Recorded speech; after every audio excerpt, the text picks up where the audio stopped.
Hello, welcome to my YouTube channel MPPSC fighter. तो आज हम NCERT क्लास 6 चैप्टर 4 के बारे में देखेंगे। हिस्ट्री का क्या बताती है हमें किताबें और खबरें। क्या होता है कि कुछ बच्चों को परेशानी आती है कि वो NCERT पढ़ तो लेते हैं पर उन्हें ये समझ नहीं आता है क्वेश्चन किस हिसाब से बनेंगे। तो मैं उनके लिए ये वीडियो लाया हूँ, ठीक है। और जो भी MPPSC की तैयारी कर रहे हैं वो भी इसे देख सकते हैं। एंड प्लीज़ इसे लाइक एंड शेयर करना ना भूलें ताकि मैं आपको और अच्छी वीडियो प्रोवाइड करा सकूँ, ठीक है। तो पहला क्वेश्चन हम देखते हैं, वेद कितने प्रकार के होते हैं। तो जैसा कि आप सबको ही पता है वेद 4 प्रकार के होते हैं। कौन कौन से होते हैं? ऋग्वेद, सामवेद, यजुर्वेद और अथर्ववेद, ठीक है। अब सेकेंड क्वेश्चन बनता है कि सबसे प्राचीन वेद कौन सा है। तो सबसे प्राचीन वेद कौन सा है? ऋग्वेद है। और इसको लगभग 3500 साल पहले ही इसका हुआ था, रचना हुई थी, ठीक है। नेक्स्ट है सूक्त की परिभाषा बताइए। सूक्त, तो सूक्त का मतलब क्या होता है? अच्छी तरह से बोला गया। जो चीज़ अच्छी तरह से बोली गई है उसे सूक्त कहते हैं। क्या यह विभिन्न देवी देवताओं की स्तुति के लिए रचे गए थे, जिसमें से 3 देवता कुछ महत्वपूर्ण थे, जैसे अग्नि, इंद्र और सोम। अग्नि आग के देवता थे, युद्ध के देवता कौन थे? इंद्र। और सोम एक पौधा था जिससे खास प्रकार का पेय बनाया जाता था, ठीक है। नेक्स्ट हम देखते हैं, नेक्स्ट है संस्कृत भाषा किस भाषा परिवार का हिस्सा है। तो संस्कृत भाषा भारतीय भाषा परिवार का हिस्सा है, भारत और यूरोपीय। नेक्स्ट है वेदों की रचना का प्रारंभ कब हुआ। तो वेदों की रचना का प्रारंभ लगभग 3500 साल पहले ही हो चुका था, ठीक है। महापाषाण के निर्माण की शुरुआत कब हुई। तो महापाषाण के निर्माण की शुरुआत हुई लगभग 3000 साल पहले। इनाम गांव के कृषकों का निवास प्रारंभ कब हुआ। तो 3600 से 27 साल पहले, ठीक है। तो इसको आप कृषकों कर लेना, ये टाइप करने में थोड़ा सा मिस्टेक हो गया, ठीक है। नेक्स्ट है चरक नाम के प्रसिद्ध वेद कब हुआ करते थे। तो कब हुआ करते थे? लगभग 2 साल पहले। और ये चरक नाम के जो वेद थे किसके लिए प्रसिद्ध थे? चिकित्सा के लिए, ठीक है। अब ये देखिए, कुछ मिलान करना है आपको, जैसे कौन सी चीज़ किसके लिए काम की जाती थी। तो रथ किसके लिए यूज़ किए जाते थे? युद्ध में प्रयोग किए जाते थे। यज्ञ कौन ब्राह्मण लोग कराते थे? अनुष्ठानों के लिए कराते थे ये। और दास किसको? गुलाम। और महापाषाण क्या है? सजा एवं पत्थर के लिए प्रसिद्ध है, ठीक है। नेक्स्ट है दासों का इस्तेमाल किस लिए किया जाता है। तो आपको पता ही होना चाहिए दासों का इस्तेमाल किस लिए किया जाता है, जिनको गुलाम हम कहते हैं, मालिकों की सेवा करने के लिए किया जाता है, ठीक है। नेक्स्ट है महापाषाण कहाँ कहाँ प्राप्त होते हैं। तो कहाँ कहाँ होते हैं? एक तो दक्कन में होते हैं, दक्षिण भारत में होते हैं, उत्तरी पूर्वी भारत में होते हैं और कश्मीर में होते हैं, ठीक है।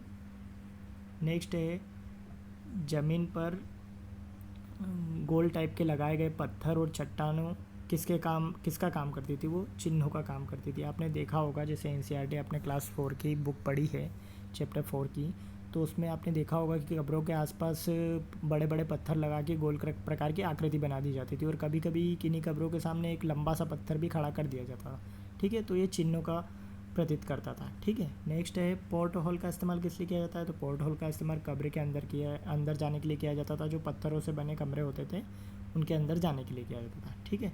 अब इनाम गांव के लोग क्या क्या खाते थे। तो ये क्या खाते थे? अनाज, फल और मांस पर थे।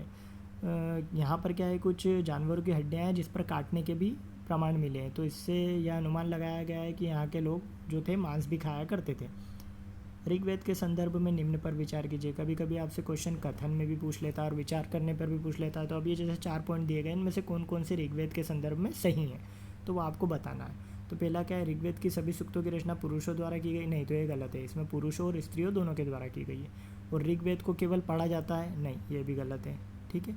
और वेदों का उच्चारण और श्रवण किया जाता था। तो ऋग्वेद के ये सही है। तो इनको क्या है, लिखा भी नहीं जाता था, इनको ओनली जो लिखते थे उनको मतलब पढ़ाया नहीं जाता था, उनको वेदों का उच्चारण करके और श्रवण करके उन्हें इसे याद कराया जाता था, ठीक है। ऋग्वेद की भाषा प्राकृत भाषा एवं वैदिक संस्कृति भाषा है। तो ये भी सही है, ठीक है। तो ये C और D हमारा सही हो गया। अब नेक्स्ट है ऋग्वेद में निम्न में से किन नदियों का उल्लेख नहीं किया गया है। बहुत कम किया गया है। क्या है? गंगा और यमुना का बहुत कम उल्लेख किया गया है, ठीक है। नेक्स्ट हम देखते हैं निम्न भाषाएं किन भाषा परिवार से संबंधित है, आपको बताना है। तो संस्कृत किससे हमने देखा है, भारत और यूरोपीय से है। और पूर्वोत्तर क्षेत्र की भाषा तिब्बत तथा बर्मा भाषा परिवार की है। और मलयालम की द्रविड़ भाषा परिवार से। और मध्य भारत की भाषा ऑस्ट्रो एशियाटिक भाषा परिवार से, ठीक है। अब नेक्स्ट हम देखते हैं ऋग्वेद के संदर्भ में निम्न से कौन सा कथन सही है। तो क्या है, लड़ाइयाँ ज़मीनों के लिए की जाती थी। तो ये सही है। क्या है कि कुछ उपजाऊ ज़मीन और जहाँ पर जानवरों के लिए चारा और ये पर्याप्त होता था उसके लिए ये लड़ाइयाँ करते थे। और दूसरा है मवेशियों के लिए भी लड़ाइयाँ करते थे। मवेशी मतलब अपने जानवरों के लिए भी ये लड़ाइयाँ करते थे। लड़ाई करने के बाद ये जीतने के बाद उन सारे जानवरों और उनको हड़प लिया करते थे। और युद्ध में जीता गया धन केवल सरदार और पुरोहितों में बांटा जाता था, तो ये गलत है। तो सरदार, पुरोहित और वहाँ के जो नगर के जो लोग रहते थे उनमें भी बांटा जाता था कुछ धन। इस साल के युद्ध के लिए कोई स्थायी सेना नहीं थी, तो ये भी सही है। इसके लिए कोई स्थायी सेना नहीं थी, तो इसमें हमारा क्या हो गया कि ए बी डी सही हो गया है। स्थायी सेना क्यों नहीं थी? क्योंकि वहाँ के नगर के जो भी लोग थे वो सारे बढ़ चढ़कर इस युद्ध में भाग लिया करते थे, ठीक है। नेक्स्ट, ऋग्वैदिक काल में काल के आधार पर वर्गीकृत दो समूह पुरोहित व राजा के संदर्भ में निम्न पर विचार कीजिए। तो राजा महलों में रहा करते थे तथा कर वसूला करते थे, तो ये गलत है, ठीक है। इनमें से कौन सा गलत है आपको बताना है, ठीक है। तो राजा महलों में रहा करते थे, शासन से कर वसूलते थे, तो ये गलत है। तो मतलब इसमें हमारा ए सही हो गया। दूसरा क्या है? पुरोहित जो कभी कभी ये दामन की जगह ब्राह्मण कर लेना, ठीक है। ब्राह्मण कहा जाता था, तरह तरह के यज्ञ और अनुष्ठान कराते थे, तो ये बिल्कुल सही है। आपसे कभी उल्टा भी पूछ लेते इन दोनों में से कौन सा सही है, तो आप ये दूसरा वाला सही करेंगे, ठीक है। पहला वाला गलत हो जाएगा। नेक्स्ट है, निम्न में से कौन कौन से शब्द नाम ऋग्वेद में मिलते हैं? तो कौन कौन से मिलते हैं? पहला तो ये मिलता है पुरुजन या विष, दूसरा यदुजन या विष, और तीसरा क्या है? भरतजन या विष, ठीक है।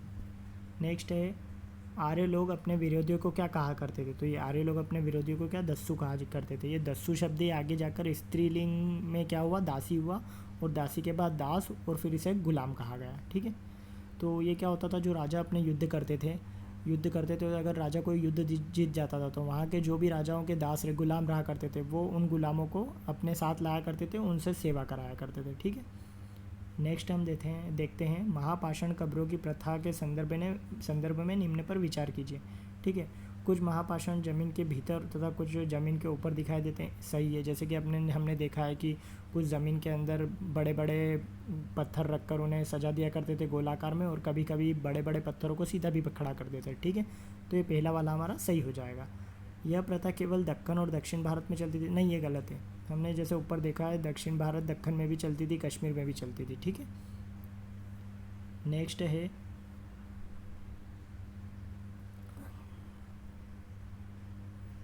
कौन से जमीन के भीतर की महापाषाणिक कब्रों को दर्शाता है? तो क्या है? गोलाकार सजाए हुए पत्थर और अकेला खड़ा हुआ पत्थर, तो ये क्या है? कौन सी चीज़ें हैं, ठीक है। नेक्स्ट है, महापाषाणिक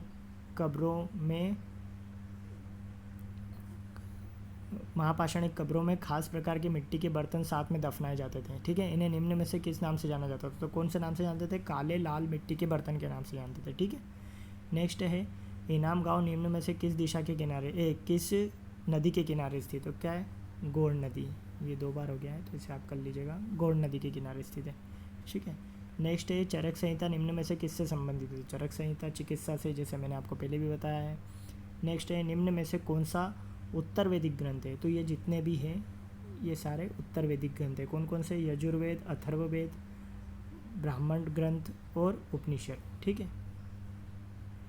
नेक्स्ट है, वैदिक काल के संदर्भ में निम्न कथनों पर विचार करो। तो क्या है? शूद्रों को अछूत माना जाता था, तो नहीं, ये गलत है। सेकंड क्या है? सभी वर्णों का निर्धारण जन्म के आधार पर किया जाता था, तो ये सही है। और क्षत्रिय और वैश्य दोनों ही यज्ञ कराने का अधिकार प्राप्त था, तो ये भी सही है, ठीक है। तो ये दोनों सही है। थैंक यू फ्रेंड्स, वीडियो को लाइक एंड सब्सक्राइब करना ना भूलें, ताकि मैं आपको और इसी प्रकार की वीडियो अपलोड करूँ, ठीक है। Thank you. और इसका PDF लिंक भी आप नीचे से डाउनलोड कर सकते हैं। Thank you friends.